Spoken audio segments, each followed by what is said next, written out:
All right. Well, welcome everybody.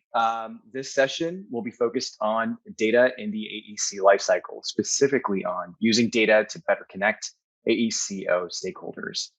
This will be presented by Lauren Collier as well as Sunny Manku. The agenda will consist of introductions, data in the AEC industry, how SSOE is leveraging data, as well as summary and next steps. With that being said, Lauren, if you could actually give an introduction, that'd be fantastic. All right. Thank you, Sunny. Nice to meet everybody today virtually. My name is Lauren Collier. I'm a business leader focused on technology and project implementation at SSOE. I've been in the industry almost 18 years now. 14 of those fabulous years have been at SSOE, and I'm excited to share what we've learned and what we're learning in our data journey.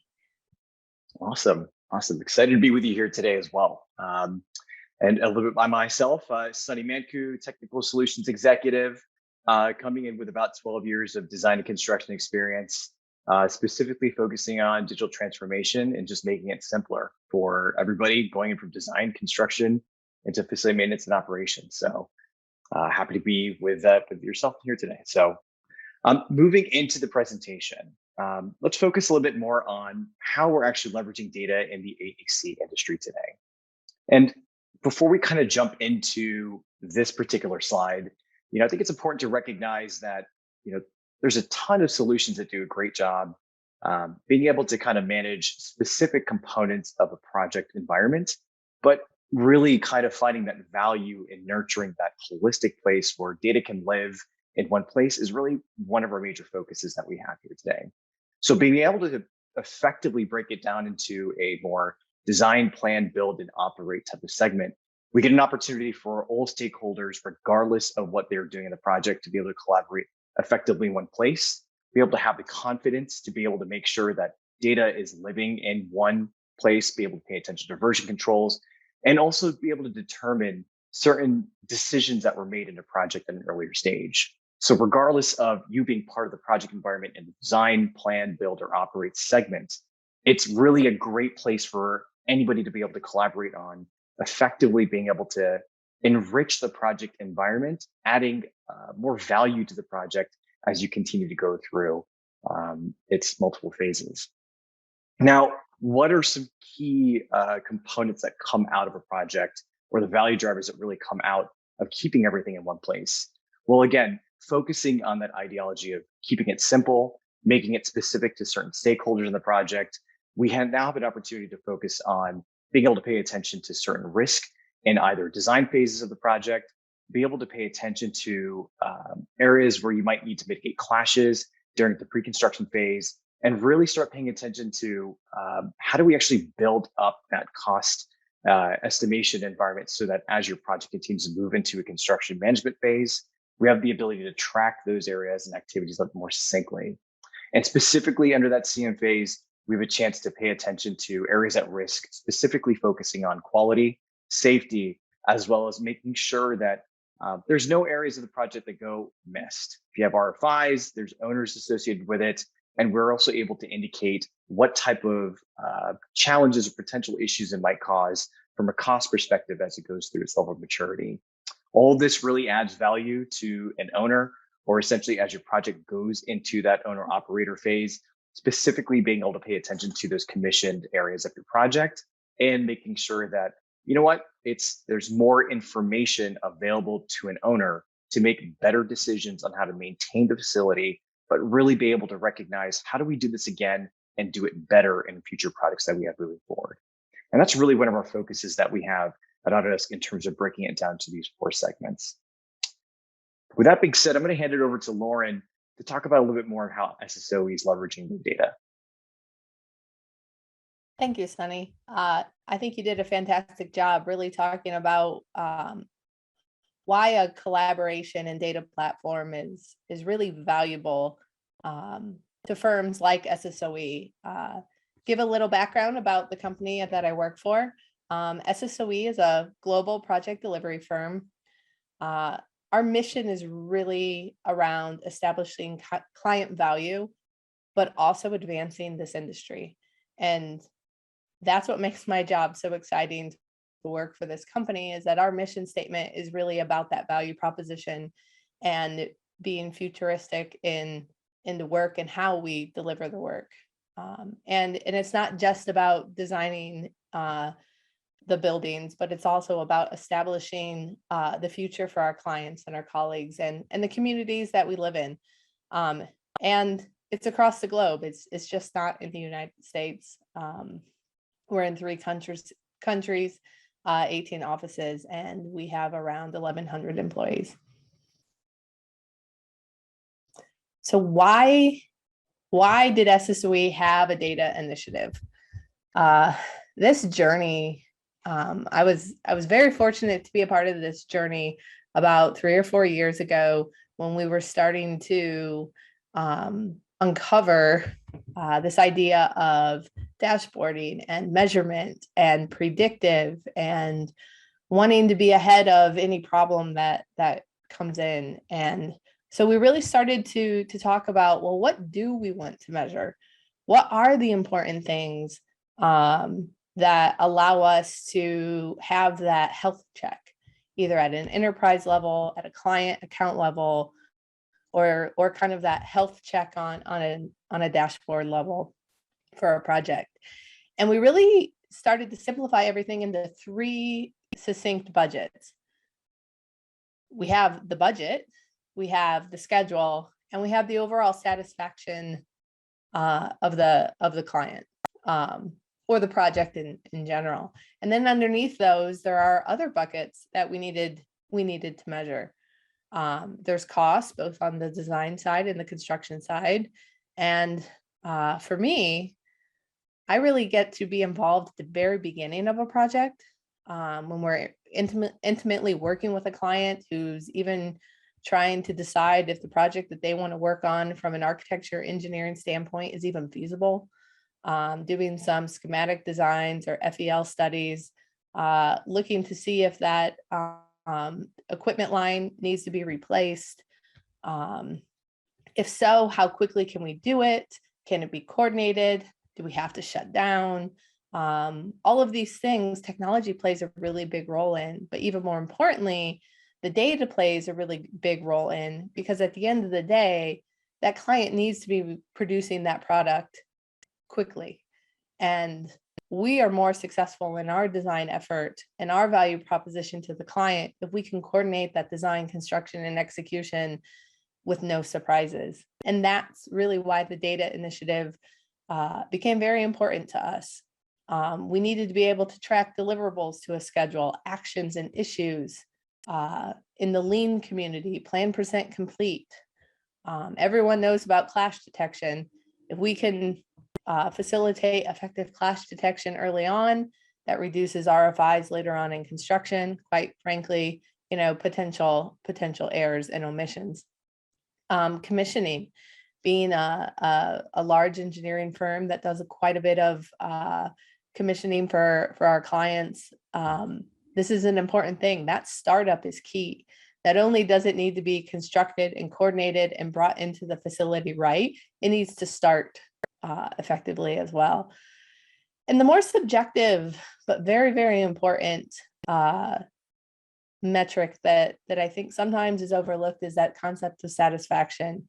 The thumbs up, the thumbs down. Is the client happy with the work? Is the project team happy with the collaboration? And collectively, all of these measurements together really give us that overarching project health that we really want to be able to measure and monitor during a project.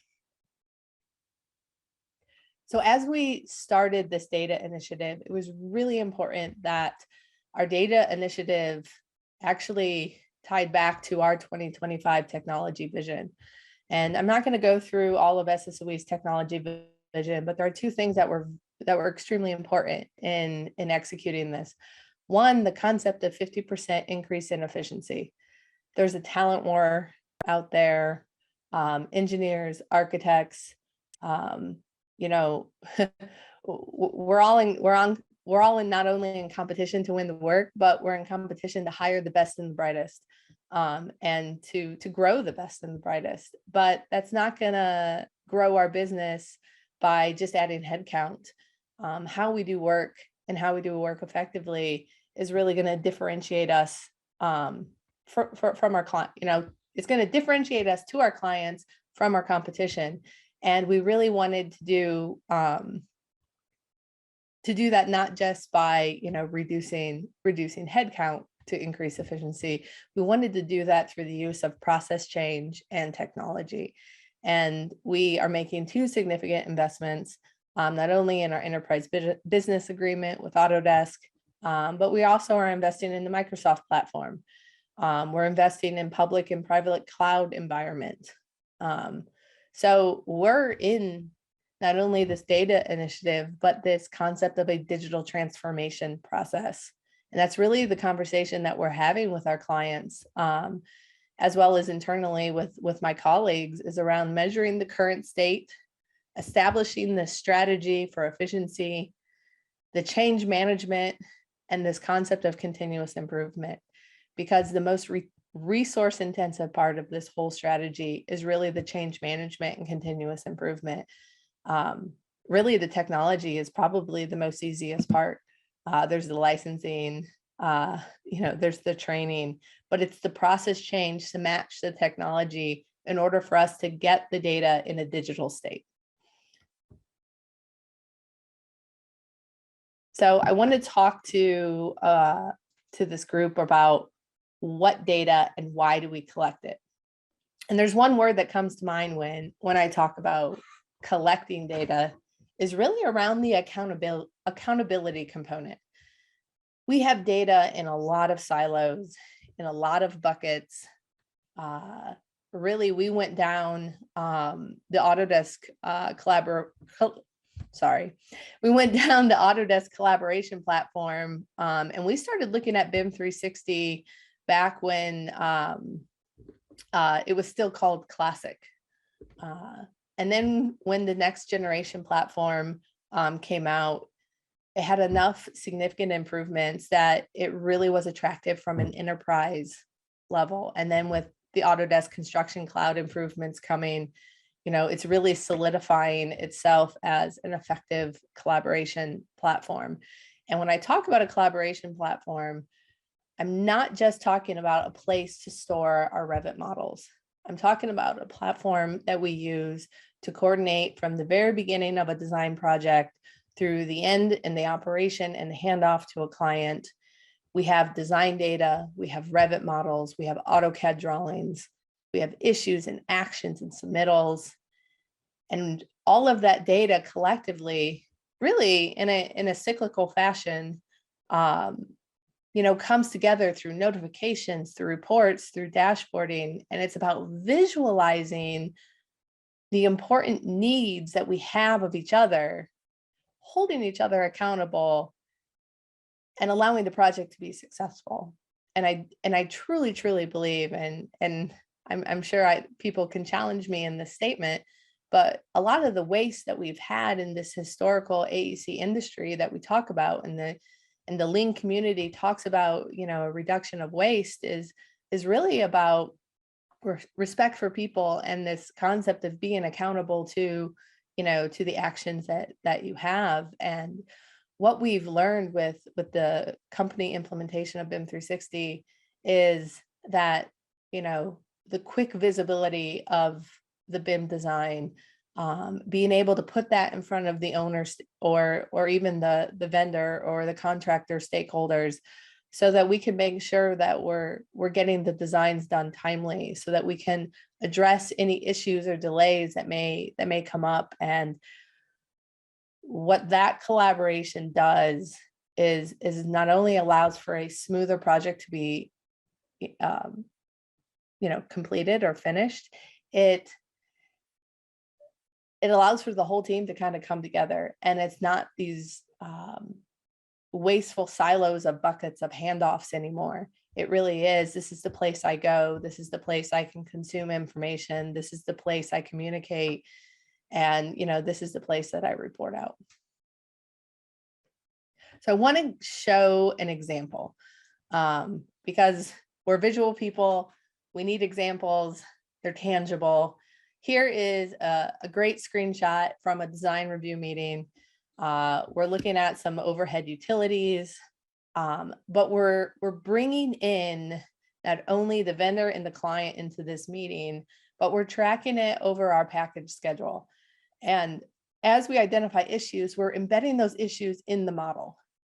That contextual design review is just a monumental change from really how I was doing page turns 10 years ago, where we were going either through a PDF or an actual page turn of a drawing set, looking for markups.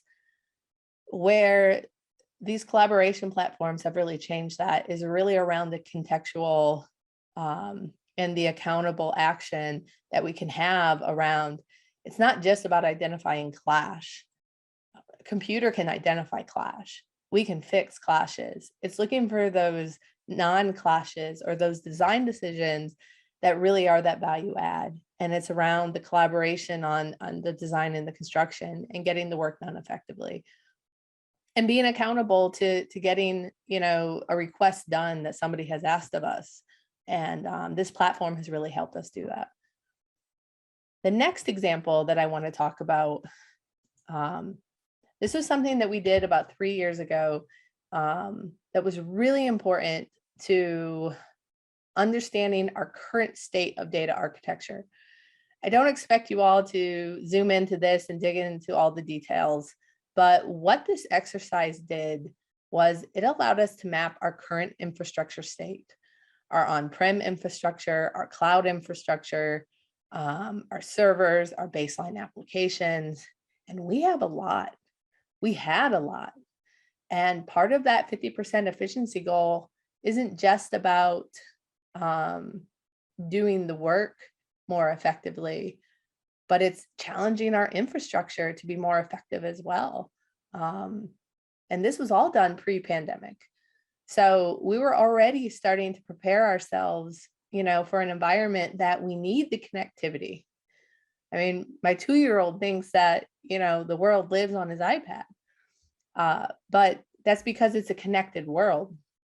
And our systems need to be able to have that same speed and connectivity to it, but also our data does. And it really comes back to doing that effective data architecture mapping. And in order to predict the future, which will be my next slide, you have to be able to know your current state and your past. So what does the future look like? Shortly after we did our pretty extensive data mapping, we knew that we wanted to measure certain things, but not only to measure things, we needed to be able to connect and display and consume those things. But our data lived in many, many different buckets, as you could see in the previous slide. Some people call that structured and unstructured data in the dashboarding communities. But really, we had a couple main buckets here at SSOE. We have our enterprise resource data, which is in Microsoft Dynamics now, or will be here shortly. That's one of our major investments. We have our document management system, and we are making a pretty significant change. As of January 1 of this last year, we're putting all new projects in BIM 360. And then here shortly, ACC. So it's been a huge shift from network drives and ProjectWise and Revit Server and many of these other disconnected systems. We're really investing in a collaboration platform, not only for our document management, but also our project management data. And then on top of that, we have some additional miscellaneous, productivity tools and data tools. But the idea is to pick enterprise solutions that allow us to collect that data into a common data environment so that we can condition that data in what we're calling our data warehouse. And then that data warehouse is that secure place that we can connect, consume, and measure not only SSOE, but our partners and our clients. So again, this idea around mapping the future is just as important when you're setting the strategy, coming up with some type of graphic that you can easily display what you're trying to do. And it allows your business and and your business leaders to really understand the end goal. So this was really effective in collaborating with our leadership to get buy-in, to get understanding. They don't necessarily need to understand the technical behind the data lake and the data warehouse and BIM 360 and Dynamics and these other little buckets that all, come together. But what they do not need to understand is, in a secure and speedy way, they can get the data and the information they need to run their projects and run our business. So the last example that I want to show, this again is a pretty busy and technical example. To tell a little bit more about our data mapping story, we came up with 15 KPIs, key performance indicators that we wanted to measure. And we started to map those KPIs on when would they be available or delivered or created during the life cycle of a project, at the very beginning of a proposal, pre-sales opportunity, through site selection and commissioning and construction, and handover at the end. And out of the 15, when we went through this whole mapping process, we actually were only ever able to identify that we had 3 to 4 that were consistently in a digital state. So out of the total 15, 3 years ago, we weren't even able to measure those KPIs effectively without a lot of manpower. Again, another reason to really start to digitize our environment and to create consistent digital processes. So we're not running manual exports and combining data together and then connecting that to a dashboard. We want the data to be readily available in a safe environment that allows the dashboard to create itself. So I could really get into the guts of this exercise. It's really important to work with your leadership, to work with your project leadership, to really understand what do they want to measure, how is it measured today, and how could or should you measure it in the future. And that really starts to help lay the framework for your digital transformation process that really allows that data lifecycle concept to actually come, to full flourishing. And last but not least, the lessons that we've learned. I tried to simplify this in as easiest way as I could. And the word that actually came to mind was this idea of simplification. We had years of very complex systems that were running effectively for our operations, but it was a web of data and connectivity and security and protocols and software, and it was heavy. It was very heavy. And we are really working very hard at lightening that, at simplifying the stack that we use. We're not saying we're not going to, implement some type of third-party integration with BIM 360 or a third-party add-in for Revit, but we are going to challenge ourselves in what integrations we pick or integrations we develop to keep this stack simplified and effective. Connectivity, data integration, enterprise experience, accountability. Those are all things that work together. The resource intensity that it does take to implement such a change. Not only can you use partners, you can use your internal technology departments, you can use your internal staff. It really is a team effort to do this type of enterprise change. But involve your clients as well. Our clients have been very informative in this digitization process because there's data they want to consume downstream. And the easier that we can make that data easily accessible to them, we become a more valued partner. And, going back to our value proposition, not only do we want to be those AEC change makers, but we want to be that preferred valued client, and having that data readily available for either commissioning or assets or the latest reality capture of their facility, it's really important that not only can we get that data to them, but then they can consume it in their life cycle journey. And I think that's really the end goal, is to find platforms that allow us to keep the data integrity and provide that secure connected handoff.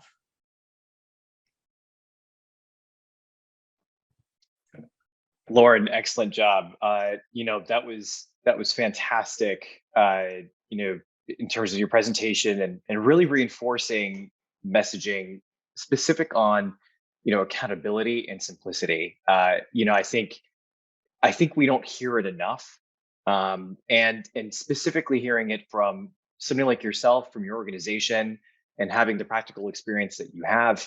It's just excellent to hear that reinforcing messaging of it's one thing to be able to sign certain things, but be able to keep it simple so that all your project team members can utilize it is really where the value add is, for these projects moving into specific project environments moving forward. I want to take this time now to actually focus on the summary and next steps, kind of what we're going to be doing from here. But specifically, basically from what Lauren just mentioned and really kind of harping into the message of, what's the value? What are the benefits to everybody that's part of the AECO world specifically? And the way we kind of broke this down was looking at it from the perspective of, how architects, engineers, contractors, subcontractors, and owners would be able to gain value from, again, keeping everything in a similar or common data environment specifically. As Lauren just mentioned a couple of seconds ago, I think a really good point to bring out is being able to vet the technology, being able to understand what components of a project management solution to utilize is incredibly important for not only your team, but everybody else that's accessing that information, but specifically focusing on what benefits does it add to these stakeholders to the project. How is it that we can measure and manage performance on an architect that might be in the design phase of the project, a contractor that might need to be able to only look at specific information that's gained to certain teams that they might be working on, and also from an owner's perspective to really recognize what value am I getting in my project at any time versus just getting all that information at once and not necessarily understand how to use it.